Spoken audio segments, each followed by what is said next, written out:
موسیٰ علیہ السلام کی قوم نے پوچھا آپ کا رب سوتا ہے؟ بڑے پٹھے سیدھے سوال کر دے سن. ابھی فرعون کو ڈوبتے دیکھا سامنے اور فرعون کے لشکر کو ڈوبتے دیکھا. ابھی ان کے پاؤں گیلے تھے.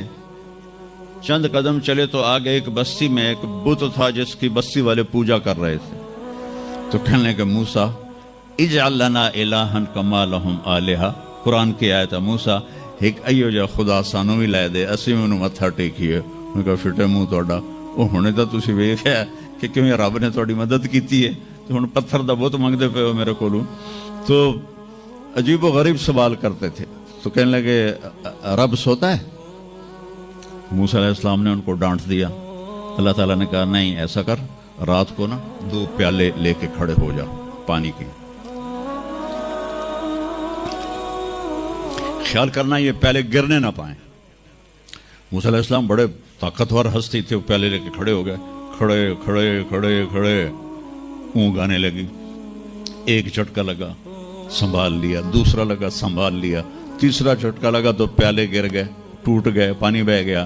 کہ موسیٰ سمجھانے کے لیے تھا اگر تیرا رب بھی سو جائے تو یہ زمین آسمان کے پیالے ایسے ہی ٹوٹ کے بکھر جائیں گے. لا تأخذہ سنۃ ولا نوم, لا تأخذہ سنۃ ولا نوم. نہ وہ سوتا ہے, نہ وہ اونگتا ہے, نہ وہ کھاتا ہے, نہ وہ پیتا ہے, نہ وہ روتا ہے, نہ وہ حاجت مند ہے, نہ اس کی کوئی عمر گزرتی ہے. وہ ہر قسم کے رنگ و روپ سے پاک ہے, ہر قسم کے زمان و مکان سے پاک ہے, ہر قسم کی حاجات سے پاک ہے. سب کو دیتا ہے, لینے سے پاک ہے, سب کو کھلاتا ہے, کھانے سے پاک ہے, سب کو مارتا ہے, مرنے سے پاک ہے, سب کو سلاتا ہے, سونے سے پاک ہے. سب پر حاوی ہے, کوئی اس پر حاوی نہیں. سب کے اوپر چھایا ہوا ہے, کوئی اس پہ چھایا ہوا نہیں. یہ ہمارے اوپر ہمارے نبی کا احسان ہے کہ انہوں نے بتایا کہ اس کائنات کا بنانے والا ایک اللہ ہے, ایک صمد احد لم یلد ولم یولد ولم یکن له کفوا احد. الحمد للہ الذی بعث فی الامیین رسولا منہم یتلو علیہم آیاتہ ویزکیہم. عزیز طلبہ و طالبات, آپ بہت کچھ یہاں پڑھ رہے ہیں اور ساری نسل ہماری یونیورسٹیز میں پڑھ رہی ہے. چند ایک ایسے سوال ہیں جن کا جواب دنیا کی کسی یونیورسٹی کے پاس کوئی نہیں, اور بڑے سے بڑے اسکالر بھی اپنے علم سے اس کا جواب دینے میں بالکل انگوٹھا چھاپ ہیں کہ اس کائنات کو کس نے بنایا ہے. اس سوال کا جواب دنیا کے کسی علم میں نہیں ہے. ہم تو شکر مسلمان ہیں تو ہمیں ماں باپ کی گود سے ہی اللہ کا تعارف ہو گیا. بہت پرانی بات ہے, ایک چیکوسلواکین یہاں ملا تھا, رائنڈ میں آیا ہوا تھا. تو میں نے اس سے پوچھا کہ اس کائنات کا بنانے والا کون ہے, کوئی پتہ ہے؟ کہنے لگا اسی کو ڈھونڈنے نکلا ہوں, ابھی تک تو کوئی پتہ نہیں. پھر دوسرا سوال ہے کہ اس نے یہ کائنات بنائی کیوں ہے, وہ ہے کون؟ پھر اس نے یہ کائنات بنائی کیوں ہے, اس کا جواب بھی آپ کے پاس کوئی نہیں, کسی کے پاس بھی کوئی نہیں. پھر تیسرا سوال ہے میں کیوں پیدا ہوا؟ میں نے کوئی اپلیکیشن دی تھی, ان بچیوں نے کوئی درخواست دی تھی کہ ہم نے لڑکی پیدا ہونا ہے, یا ان بچوں نے کوئی درخواست دی تھی کہ ہم نے لڑکا پیدا ہونا ہے؟ یہ عورت بن رہی ہے, یہ مرد بن رہا ہے, یہ دیہاتی ہے, یہ شہری ہے, اور 7 ارب انسان ہیں. سب کی شکلیں مختلف ہیں, آنکھوں کا رنگ مختلف ہے, انگلیوں کے پوروں پر چھپا ہوا پرنٹ مختلف ہے. 7 ارب انسانوں میں سے کسی کا یہ پرنٹ کسی کے ساتھ نہیں ملتا. تو ایسا باریک بین کون خالق ہے جس نے, ہم روشنی میں چیز بناتے ہیں اور اللہ تعالیٰ ماں کے پیٹ کے اندھیروں میں بناتا ہے. یخلقکم فی بطون امہاتکم خلقا من بعد خلق فی ظلمات ثلاث. پھر موت کیا چیز، کیوں مر جاتے ہیں؟ پیدا ہونے کی درخواست نہیں دی تھی، پیدا کر دیا. کیوں پیدا کیا پتہ کوئی نہیں. اب مرنا نہیں چاہتے، لیکن دائیں بائیں موت کے حملے ہو رہے ہیں. ایک دن مجھ پر بھی ہو جائے گا، آپ پر بھی ہو جائے گا، اور ہم ایک ماضی کی بھولی بسری داستان بن جائیں گے. تم مرتے کیوں ہیں؟ پھر کوئی جلا دیتا ہے، کوئی بہا دیتا ہے، کوئی مٹی میں ملا دیتا ہے، کوئی پرندوں کے سپرد کر دیتا ہے. پارسی وہ اوپر رکھ دیتے ہیں، گدھ آ کے کھا جاتے ہیں. تو یہ موت کیا چیز ہے؟ تھوڑا شروع میں میڈیکل میں نے شروع کیا تھا، تو پھر اللہ نے میرا راستہ بدل دیا. تو موت کیا چیز ہے، میڈیکل سائنس میں اس کے 200 جواب ہیں. 200 اور ایک بھی صحیح نہیں، سارے غلط. کیونکہ وہ انسانی عقل سے ہیں تو نہیں پہنچ سکتے. پھر موت کے بعد کچھ ہے یا مر گیا اور مٹی ہو گئے؟ یہ چند سوال میں نے آپ کے سامنے رکھے ہیں، اور پوری دنیا کے انسانوں کو چیلنج ہے کہ اپنے علم سے جواب دو. کسی کے پاس اس کا جواب ہو. نیوٹن نے یہ کہا تھا کہ اس کائنات کو 4 فورسز چلا رہی ہیں. عبدالسلام نے، پاکستانی سائنسدان اور 2 امریکن سائنسدان، 1976 میں یہ ثابت کیا کہ اس کائنات کو 4 نہیں 3 طاقتیں چلا رہی ہیں. اسٹیفن ہاکنگ نے چند سال پہلے یہ ثابت کیا کہ اس کائنات کو ایک طاقت چلا رہی ہے. اس سے پوچھا گیا وہ اللہ ہے؟ کہنے لگا نہیں، وہ اللہ نہیں ہے. اس کے پاس وحی کا علم نہیں تھا. تو وہ اتنا ہی اندھا ہے جتنا ایک ان پڑھ اندھا ہے. تو اس سے پوچھا گیا کیوں؟ تو کہنے لگا پھر سائنس کی ترقی رک جائے گی اگر اللہ کو مان لیا جائے. تو یہ وہ سوال ہیں جن کو جواب ڈھونڈتے ڈھونڈتے عمر گزر جائے گی، آپ ڈھونڈ نہ پاؤ گے.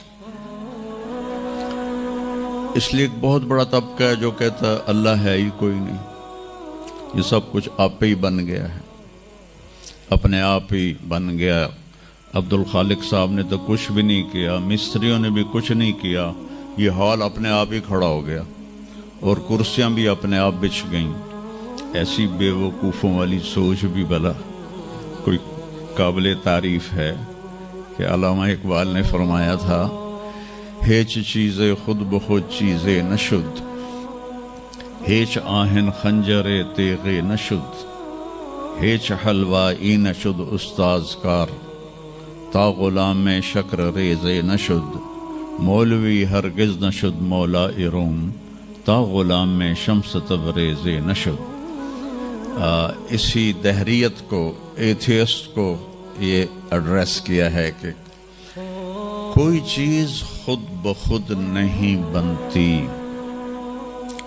کبھی دیکھا ہے کہ ہیچ آہن خنجر تیغ نشد، لوہے کا ٹکڑا پڑا ہو اور 1000 سال کے بعد وہ اچانک تلوار میں تبدیل ہو گیا ہو، چھری میں تبدیل ہو گیا ہو، خنجر میں تبدیل ہو گیا ہو؟ کبھی دیکھا ہے؟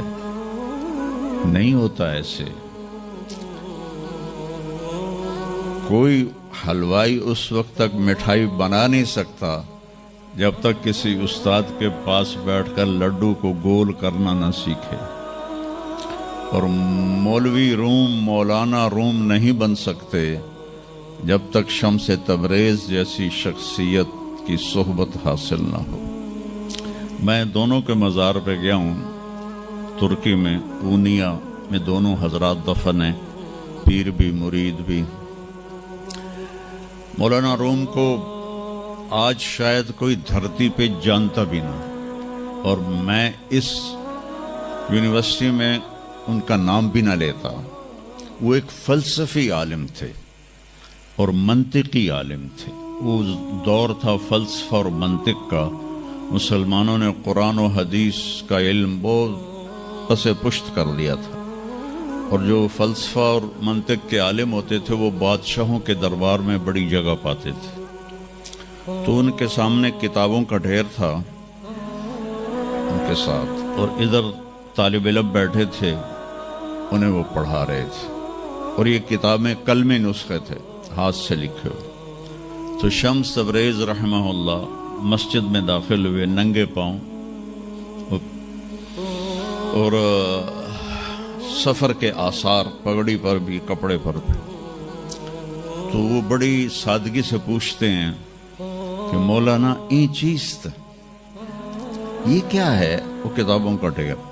تو نے اس کو یوں دیکھا تو کہا یہ تو ان پڑھ جائے چٹا انہوں میں کی جواب دیواں۔ کہنے لگے این است کہ تو نمی دانی، میرے پیارے یہ وہ ہے جو تو نہیں جانتا۔ تو ایک دم آگے بڑھے، کتابوں کو یوں دھکا دیا، ساتھ ہی تالاب تھا، ساری کتابیں تالاب میں چلی گئی۔ اب نیا پرنٹ نکالنا آج کل تو کوئی مشکل نہیں ہے، کوئی پریشانی کی بات نہیں، نیا پرنٹ مل جائے گا۔ جس نے ہاتھ سے سینکڑوں کتابیں لکھی ان کو تیرا بیڑا غرق، وہ ان پڑھ بندیا تو میری حیاتی برباد کر دیتی، اور نہ مراد ہوڑا میں دوبارہ کتوں لکھ کے لیاواں گا۔ وہ مسکرائے، حوض میں چھلانگ لگائی، اور ایک ایک کر کے ہر کتاب خشک ان کے سامنے رکھتے گئے، خشک، اس سے مٹی نکل رہی، سامنے رکھتے گئے۔ پورا ان کا جو ان کی لائبریری تھی وہ پانی سے خشک نکال کر ان کے سامنے رکھ دی۔ ہن ملا جی دی واری آ گئی، کہنے لگے این چیز وہ یہ کیا ہے؟ این چیز وہ یہ کیا ہے؟ تو شمس تبریز بولے این است کہ تو نمی دانی، یہ وہ ہے جو تو نہیں جانتا، جس کو علامہ رحمت اللہ علیہ نے کہا مولوی ہرگز نہ شد مولا روم تا غلام میں شمس تبریز نشد۔ یہ ہمارے ملتان والے شمس تبریز نہیں ہیں، یہ شمس سبز واری ہیں۔ شمس تبریز تو وہ قونیہ میں ہے، دونوں کے مزار قریب قریب ہیں، ساتھ ساتھ ہیں۔ تو ایک طبقہ ادھر چلا گیا کہ آپ ہی بن گیا سب کچھ، ایک دھماکہ ہوا تھا اور ہر چیز بن گئی۔ وہ دھماکہ فرض کرو اگر یہاں کوئی ٹھا کر دے، کچھ پٹاخہ ہی چھوڑ دے، تو آپ لوگ ان دروازوں سے کیسے نکلو گے؟ بھاگتے ہوئے کہ بڑے آرام سے؟ عبد الخالق صاحب دے تو ہی چڑھ کے جاؤ گے، ساڑی جان بچے۔ اور اگر میں یوں کہوں کہ گندم کا ڈھیر پڑا تھا، اس میں دھماکہ ہوا اور گندم اڑتی ہوئی بوریوں میں جا کے فکس ہو گئی، اور بوریاں سل گئیں اور ٹرک پہ چڑھ گئیں اور منڈی میں جا کے بک گئیں، تو تسی دو جتیاں مار کے میں باہر کر دے بنا۔ ایک دھماکہ ہوا، وہ دھماکہ اتنا قابل تھا، اتنا علم والا تھا کہ اس سے دو طاقتیں پیدا ہوئیں، ایک سپیڈ کی اور ایک مقناطیس کی۔ تو اگر سپیڈ اور مقناطیس کی طاقت میں ایکوالٹی نہ ہوتی اور 1/10 خرب سیکنڈ، یہ ایک آسٹریلین سائنسدان کی بات میں بتا رہا ہوں، ایک سیکنڈ کے تو 100 سے زیادہ حصے ہو نہیں سکتے، لیکن انہوں نے کہا فرض کرو اگر 1 سیکنڈ کے 1/10 خرب حصے ہوں، تو وہ 1/10 خرب حصے میں اگر تھوڑا سا رفتار اور مقناطیس کی طاقت میں فرق آ جاتا تو ساری کائنات ٹکرا جاتی۔ لیکن یہ اتنی سمجھدار، اتنی اعلیٰ پڑھی لکھی کائنات ہے کہ نہ رفتار زیادہ ہوئی کہ پھیل کے فنا ہو جائے، نہ مقناطیس زیادہ ہوا کہ سکیڑ کے پھر زیرو کر دے۔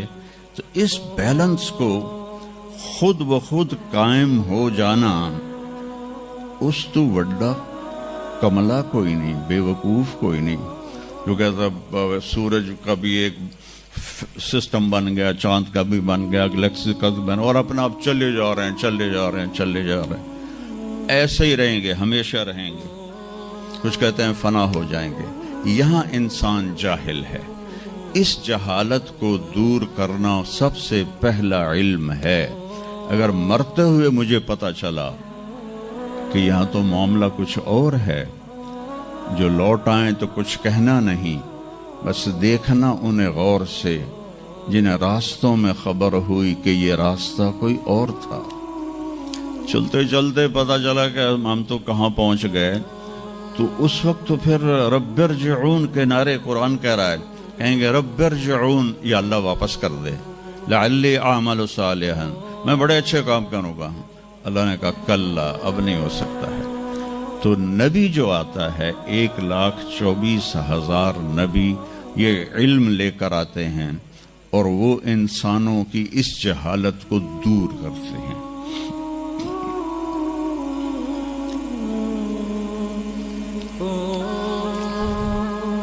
سب سے آخر میں اللہ تعالیٰ نے جناب رسول اللہ صلی اللہ تعالی علیہ وسلم کو پیدا کیا، ان کی زندگی کو قیامت تک کے لیے نمونہ بنانا تھا۔ قیامت تک کے لیے وہ نبی بن کے آئے ہیں۔ لکل قوم ہاد، ہر قوم میں نبی آتے تھے، لیکن ہمارے نبی کے بارے میں اللہ نے کہا وما ارسلناک الا کافۃ للناس بشیرا ونذیرا، ہم نے آپ کو پوری دنیا کے انسانوں کے لیے بھیجا ہے۔ تو اس کے لیے ضروری تھا کہ آپ کی زندگی کی ہر چیز کھلی کتاب کی طرح آج بھی ہمارے سامنے موجود ہو۔ اگر میں آپ کے طریقے پر چلنا چاہوں تو میرے پاس مواد موجود ہو، تو یہ واحد نبی ہیں جن کی ہر چیز اللہ تعالیٰ نے محفوظ کی۔ کسی نبی کی پوری زندگی محفوظ نہیں ہے، کسی نبی کی، آدم علیہ السلام سے لے کر عیسیٰ علیہ السلام تک کسی نبی کی مکمل زندگی موجود نہیں ہے۔ اور ہمارے نبی کی زندگی پیدائش سے لے کر آنکھ بند ہونے تک ایک ایک پل کی زندگی آپ کی ہمارے پاس موجود ہے۔ میں نے ایک آیت پڑھی تھی لقد جاءکم رسول من انفسکم، میں موریتانیہ گیا، وہاں پڑھتے ہیں لقد جاءکم رسول من انفسکم۔ موریتانیہ ویسے تو افریقہ میں ہے لیکن عرب ملک ہے، وہاں سارے یمنی عرب رہتے ہیں سارے، اور پورے موریتانیہ میں آپ حیران ہوں گے ایک بھی بے نمازی نہیں، پورے موریتانیہ میں ایک لڑکا لڑکی مرد عورت بے نمازی نہیں۔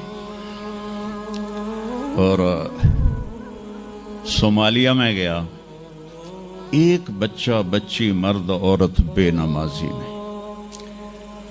ہمارے بچے، آپ لوگ کالج آتے ہو تو موبائل آپ کے ہاتھوں میں ہوتے ہیں، بس میں بیٹھے ہو یا گاڑی میں بیٹھے ہو، موبائل پہ آپ کی نظر ہوتی ہے۔ اور میں چونکہ 2 دفعہ گیا ہوں صومالیہ، 2 دفعہ، تو وہ بچے جب صبح جا رہے ہوتے ہیں اسکول تو ان کے ہاتھوں میں قرآن ہوتے ہیں اور وہ قرآن پڑھتے جا رہے ہوتے ہیں،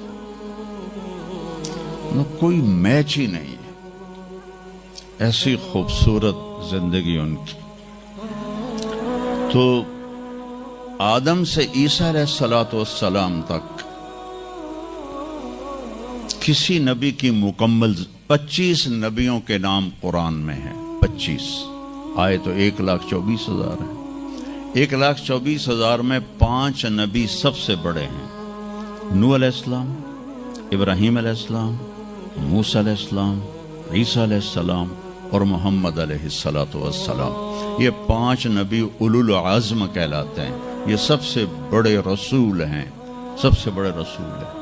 لیکن زندگی صرف ہمارے نبی کی، من انفسکم میں اشارہ ہے آپ کی خاندان، آپ کی خاندانی وجاہت کی طرف کہ آپ بنو ہاشم سے ہیں جو سب سے عالی خاندان ہے، اور آپ کا نسب آدم علیہ السلام تک محفوظ ہے، بے داغ نسب ہے۔ آپ نے فرمایا میں اپنے باپ، جتنے بھی میرے پیچھے باپ ہیں، کسی میرے باپ سے زنا ثابت نہیں ہے، میرے کسی باپ نے زنا نہیں کیا ہے۔ یہ نسل کی حفاظت کا نظام چلایا۔ ایک دفعہ میں نے ملتان کی ضلع کونسل سے اپنے تلمبہ ہمارا ہوم ٹاؤن ہے، تو اس کے گرد ہماری زمینیں ہیں، تو میں نے اپنے بزرگوں کے دیکھنے کے لیے نام شجرے، تو وہاں سے میں نے 3 لاکھ روپیہ دے کے تو وہ رجسٹر نکلوایا۔ 1874 کا رجسٹر تھا، تو اس میں 1874 سے پہلے کا تو لکھا ہوا نہیں ہے، بعد کا لکھا ہوا ہے آخر تک۔ تو اس میں 19 نام مجھے ملے، میں ان کو یاد نہیں کر سکا، حالانکہ میرے پیو دادے پردادے، لیکن میں یاد نہیں کر سکا۔ دہرانے کی کوشش کی، حافظہ بھی اللہ نے اچھا دیا، یاد نہیں ہوئی کہ اس میں وہ دلچسپی نہیں تھی۔ میں نے اپنے نبی کا نسب نامہ یاد کرنا شروع کیا، اس میں 90 نام ہیں، اور میرے دل میں تھا کہ میں روضہ رسول کے سامنے کھڑے ہو کر آپ کو سلام پیش کروں گا، آپ کے نسب کا پوری پیڑھی، ہماری پنجابی میں پیڑھی کہتے ہیں، پوری پیڑھی پڑھ کے میں آپ کو سلام پیش کروں گا، کیونکہ ہمارا کلچر ہے، ہم لوکل لوگ ہیں، ہم مائگریٹڈ نہیں ہیں، نسلوں سے آباد ہے اور زمیندار ہیں۔ تو ہمارا ایک کلچر ہے کہ ہمارے مراسی ہوتے ہیں، وہ آ کے ان کا کوئی کام نہیں ہوتا، سرداریاں قائم، دیر آباد، میاں طارق جمیل دے، میاں اللہ باش دے، میاں نیت علی دے، میاں گانے دے، میاں جہانے دے، اگو میں بھی نہیں پتا، وہ پڑھی جاندے، اور وہ لے کے جاتے ہیں دانے، لے کے جاتے ہیں پیسے، ان کی بچیوں کی شادیاں کرواتا ہوں، بیمار ہو جائیں علاج کرواتا ہوں، اور کام وہ دھیلے کا نہیں کرتے۔ ایک مراسی اپنے بیٹے کو لے کر آ گیا، میں ڈیرے میں تھا، کہنے لگا میاں صاحب، ہمارا ٹائٹل وہاں میاں صاحب میرے پوتر نو نوکری لوا دی۔ میں آخیا کدی مراسیاں نوکری کیتی ہے پہلے؟ کہنے لگا بھوکے مر گئے ہیں، دیرے اجڑ گئے، زمیندار شہرانو بڑھ گئے، تاتھو سوا کوئی خانو سانو خیرات ہی نہیں لب دی، تو چلو کوئی نوکری کر لوے۔ میں نے اس کے سامنے بیٹھے فون ملایا، فاطمہ شوگر مل کے جو جی ایم تھے، میرے دوست تھے، میں نے کہا ایک بچہ بھیج رہا ہوں، رکھ لو۔ انہوں نے کہا بھیج دیں، لیبر میں رکھ لوں گا۔ تو میں نے اسی طرح کہہ دیا چاچا انہوں لے جا، لیبر اچ رکھ لے سن، بھلا ہوئے سرداریاں قائم۔ چوتھے دن دونوں پھر میرے ڈیرے پر، میں کہا تینوں تو مظفر گڑھ بھیجے آئی تو واپس کیوں آ گیا؟ تو اس کا باپ کہتا ہے میاں صاحب میں سمجھا لیبر کوئی وڈا افسر ہوندا ہے، تو میرا پتر افسر ہو سی، انہیں تو بوریاں چوا چوا چوا دی کنڈ بن چھڑی۔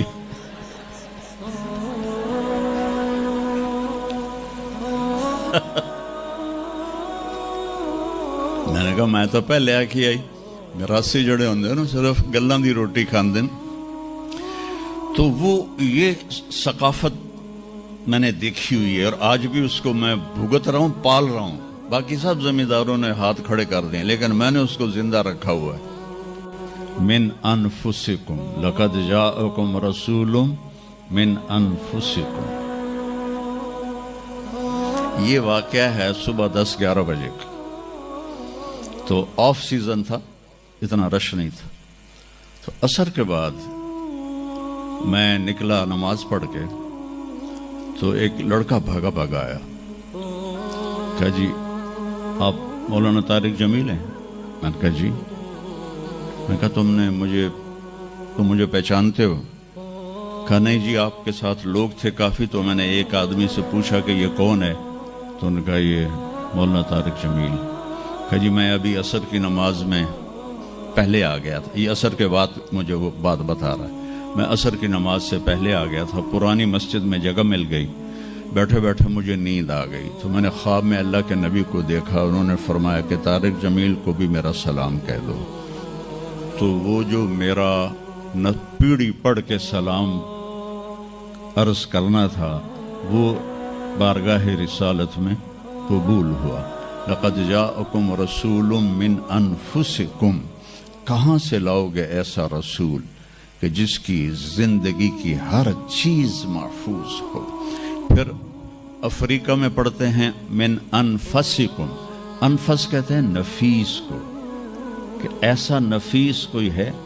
ایک بدو عورت تھی, جب آپ تشریف لے گئے نا ہجرت کر کے مدینہ, تو رابغ ایک جگہ آتی ہے, وہاں بھوک لگی, پیاس بھی. تو ایک خیمہ دیکھا, وہاں پہنچے تو ایک بڑھیا بیٹھی تھی, اس کا نام تھا ام معبد الخزاعیہ.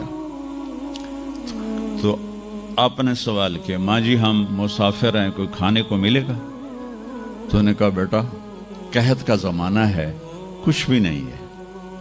تو ایک بکری بیمار اور کمزور اور بن بیاہی کھڑی ہوئی تھی. تو آپ نے کہا اس بکری سے دودھ نکال لوں.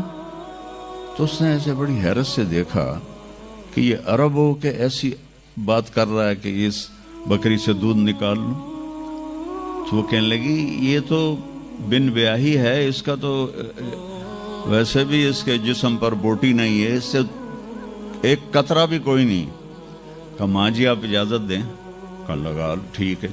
تو وہ آپ کو غور سے دیکھنے لگی, کیونکہ انہونی بات ہو رہی تھی.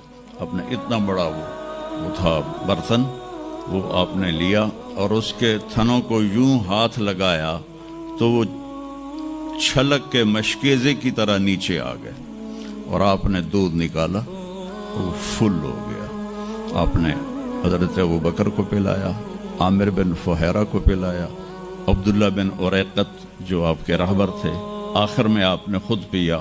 پھر دوبارہ نیچے بیٹھے اس کے, اور پھر نکال کے پورا وہ جگ بھر کے رکھ کے دے آئے. بکری کی عمر ہوتی ہے 7 سال. 7 سال تک یا ذبح ہو جائے یا وہ از خود مر جائے گی. بہت کم ہوتا ہے کہ کوئی بکری 7 سے 8 سال ہو جائے. یہ اس بکری کو میرے نبی کے ہاتھ لگے تھے. یہ بکری 22 برس زندہ رہی, 22 برس, اور اس کو ذبح نہیں کیا گیا, یہ مر گئی, خود ہی مر گئی. وہ نبی کے ہاتھوں کی برکت. شام کو اس کا خاوند آیا ابو معبد, نے کہا یہ دودھ کہاں سے؟ تو ام معبد کہنے لگی اس بکری سے. پاگل ہو گئی ہیں, یہ بکری دودھ دے سکتی ہے؟ کہ میں بھی یہ سمجھ آئی نہیں دین دی, پر کوئی جادوگر آیا ہے, وہ ہاتھاں دی کرامت آئی, جگ بھریا پیا. کہنے لگا ان عتیلی, مجھے اس کی صورت بتا, وہ کیسا تھا؟ مجھے لگتا ہے یہ وہ قریشی ہے جس کی خبر مشہور ہو گئی ہے کہ وہ مکہ چھوڑ کے مدینے جا رہا ہے. تو اب وہ بولی, ترجمہ بعد میں کروں گا, اب الفاظ کا ردم اور اس میں جو موسیقی ہے اس کو آپ تھوڑا محسوس کیجئے گا. رأیت رجلا ظاہر الوداء ابلج الوجه حسن الخلق لم تعبه ثجلة لم تزری به سعلة وسیم قسیم في عینیه دعج في اشفاره وطف في صوته سحل في لحيته كثافة في عنقه سطع. اذا تکلم علاه البهاء واذا سکت علاه الوقار من انفسکم. میں نے ایک شخص دیکھا, مجھے یوں لگا جیسے 14ویں کا چاند ہی کپڑے پہن کے زمین پہ آ گیا ہے, ایسا دیکھا.